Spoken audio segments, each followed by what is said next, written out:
আচ্ছা, এমন একজন কবির কথা কি ভাবা যায় যার জীবনটা ছিল তার কবিতার মতোই একদম নাটকীয়, যিনি একই সাথে একজন সৈনিক, সাংবাদিক, সুরকার, আবার বিপ্লবীও? আজ আমরা জানব ঠিক সেই মানুষটির কথা, কাজী নজরুল ইসলাম।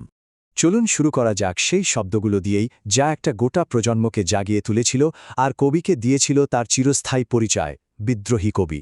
সালটা ছিল ১৯২২। তার বিদ্রোহী কবিতাটা যখন প্রকাশিত হল, বাংলা সাহিত্যে যেন একটা বিস্ফোরণ ঘটল। ব্রিটিশ ভারতে অন্যায় আর অত্যাচারের বিরুদ্ধে তিনি হয়ে উঠলেন এক অনবিলিভেবল শক্তিশালী নতুন কণ্ঠস্বর। কিন্তু প্রশ্ন হলো, কে ছিলেন এই মানুষটা, যার একটা কবিতার শক্তি একটা গোটা সাম্রাজ্যকে নাড়িয়ে দেওয়ার জন্য যথেষ্ট ছিল? চলুন একটু পেছনে ফেরা যাক। এই যে বিদ্রোহের আগুন, এর শুরুটা কিন্তু হয়েছিল একদম অন্যভাবে।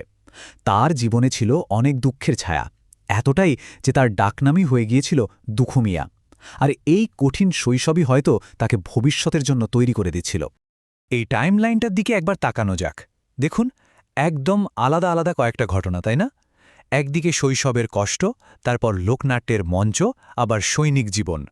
মনে হতে পারে এগুলোর মধ্যে কোনো মিল নেই, কিন্তু এই সব কিছু মিলেই যে ভবিষ্যতের নজরুলকে একটু একটু করে তৈরি করছিল, তা ভাবলে আসলেই অবাক হতে হয়।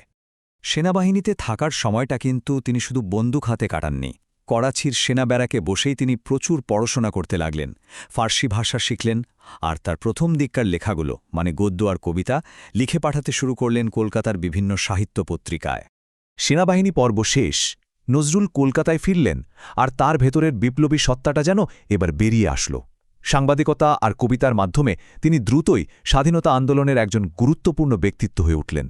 আর ঠিক সেই সময়ে ১৯২২ সালে তিনি শুরু করলেন ধূমকেতু নামে একটা পত্রিকা। এটাকে কিন্তু শুধু একটা পত্রিকা ভাবলে মস্ত বড় ভুল হবে। এটা ছিল আসলে একটা রাজনৈতিক অগ্নিস্ফুলিঙ্গ। এমনকি স্বয়ং রবীন্দ্রনাথ ঠাকুরও নজরুলের এই মিশনের আগুনটা টের পেয়েছিলেন। তিনি ধূমকেতুর জন্য আশীর্বাদ করে এই লাইনগুলো লিখে পাঠিয়েছিলেন। এরপর যা হওয়ার তাই হল। তিনি তার পত্রিকায় আনন্দময়ীর আগমনে নামে এক আগুন ঝরানো রাজনৈতিক কবিতা লিখলেন। ব্রিটিশ সরকার সাথে সাথে পত্রিকাটা নিষিদ্ধ করল আর নজরুলের বিরুদ্ধে আনল রাষ্ট্রদ্রোহের মামলা। তাকে গ্রেফতার করে ১ বছরের সশ্রম কারাদণ্ড দেয়া হল। কিন্তু তিনি দমে যাওয়ার পাত্র ছিলেন না। আদালতে দাঁড়িয়ে তিনি যে জবানবন্দি দিয়েছিলেন, যা রাজবন্দির জবানবন্দি নামে পরিচিত, তা বাংলা সাহিত্যের এক অমর সৃষ্টি হয়ে আছে। কিন্তু শুনুন, নজরুলকে শুধু বিদ্রোহী হিসেবে দেখলে তার প্রতিভার বিশালতার খুব সামান্যই দেখা হয়। সংখ্যাটা একবার দেখুন, ৪,০০০-এরও বেশি। তিনি প্রায় ৪,০০০-এর বেশি গান লিখেছেন এবং সেগুলোতে সুরও দিয়েছেন। জন্ম দিয়েছেন বাংলা গানের এক সম্পূর্ণ নতুন ধারার, যা আজ নজরুল গীতি নামে পরিচিত। তার সৃজনশীলতার কোনো সীমা ছিল না। কবিতা, গান, সাংবাদিকতা তো ছিলই, পাশাপাশি তিনি লিখেছেন উপন্যাস, ছোট গল্প, প্রবন্ধ।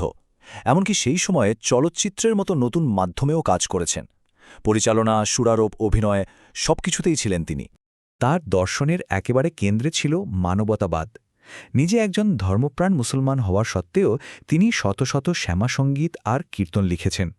তার জীবনের অন্যতম বড় ব্রত ছিল হিন্দু মুসলিম ঐক্য প্রতিষ্ঠা করা। কিন্তু যখন তার সৃজনশীলতা একেবারে তুঙ্গে, ঠিক তখনই তার জীবনে নেমে আসে এক অকল্পনীয়, এক নিদারুণ বিপর্যয়। কি এমন হতে পারে যা এমন একজন মানুষকে থামিয়ে দেয়? ১৯৪২ সাল, মাত্র ৪৩ বছর বয়স তখন তার। নজরুল এক অদ্ভুত, রহস্যময় অসুস্থতায় ভুগতে শুরু করলেন। পরে জানা যায় তিনি পিক্স ডিজিজ নামে এক বিরল নিউরোডিজেনারেটিভ রোগে আক্রান্ত হয়েছিলেন। এর কোনো চিকিৎসা ছিল না, যে রোগটা ধীরে ধীরে তার কথা বলার আর লেখার ক্ষমতা কেড়ে নেয়। ভাবা যায়, যে কণ্ঠ একসময় সাম্রাজ্য কাঁপিয়েছিল, সেই কণ্ঠটাই চিরদিনের জন্য স্তব্ধ হয়ে গেল। জীবনের শেষ ৩৪টা বছর তিনি এই ভয়ঙ্কর নীরবতার মধ্যেই কাটিয়েছেন। তার কণ্ঠ হয়তো থেমে গিয়েছিল, কিন্তু তার শব্দরাজি ছিল অমর, আর সেই শব্দই তার জন্য এক নতুন ঠিকানা খুঁজে নিয়েছিল। ১৯৭২ সাল, বাংলাদেশ তখন নতুন স্বাধীন হয়েছে। সেই নতুন রাষ্ট্র এই অসুস্থ কবিকে পরম শ্রদ্ধায় ঢাকায় আমন্ত্রণ জানায়। তাকে বরণ করে নেয় নিজেদের সাংস্কৃতিক পরিচয়ের অন্যতম প্রধান স্থপতি হিসেবে। শুধু বাংলাদেশই নয়, ভারতও তাকে সম্মান জানিয়েছে। ভারত সরকার তাকে পদ্মভূষণ দিয়েছে, আর বাংলাদেশ তো তাকে জাতীয় কবির মর্যাদায় অধিষ্ঠিত করেছে, দিয়েছে নাগরিকত্ব, ২১ পদক। এমনকি তারই লেখা চল চল চল গানটি আজ বাংলাদেশের রণসঙ্গীত। শেষে এসে তার এই একটা কথাই হয়তো তার পুরো জীবনের দর্শনকে তুলে ধরে। মানুষ এনেছে গ্রন্থ, গ্রন্থ আনেনি মানুষ কোনো, মানে সবকিছুর ঊর্ধ্বে হল মানুষ।